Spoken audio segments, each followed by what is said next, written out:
Bible also gives us a framework for interpreting scientific data. It gives us clues for fruitful research, as well as giving us guidance for this life and critical information about the future. The Bible gives us a model of Earth history that can be tested just like any other scientific model. Well, how do you test a model anyway? You look at these questions. Is it consistent? Does it fit with the observable facts? And you might ask, but aren't we supposed to just believe the Bible by faith? Well, what is faith?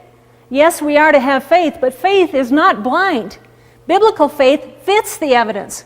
It fits with the truth and the reality as they really are.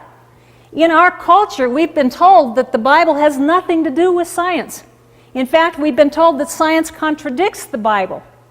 Sometimes I used to think I just had to hang on and believe the Bible, even though it wasn't true.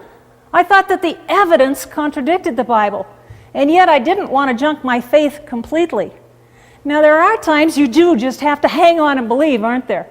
But we are never asked to believe something that isn't true. We just might not have all the evidence yet. Sometimes God just asks us to trust in Him and to believe that He knows more than we do.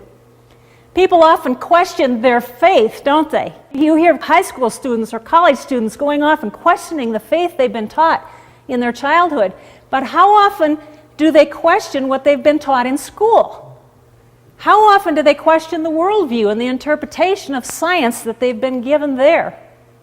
You know, the Bible has lots of examples of faith and reason going together. God often gives people evidence and then expects them to believe the truth. For example, think about Pharaoh and the plagues. God demonstrated again and again and again to Pharaoh that he was the true and the living God, but Pharaoh refused to believe. Jesus continually presented evidence to people that he really was who he said he was, and then he called them to believe and to obey the truth.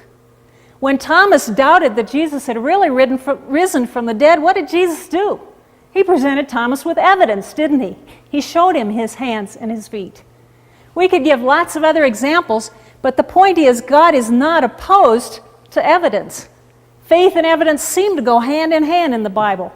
It seems that some people just need a little more evidence in order to believe. On the other hand, all the evidence in the world won't convince some people, because like Pharaoh, their hearts are hard. And so sometimes this is really a heart issue.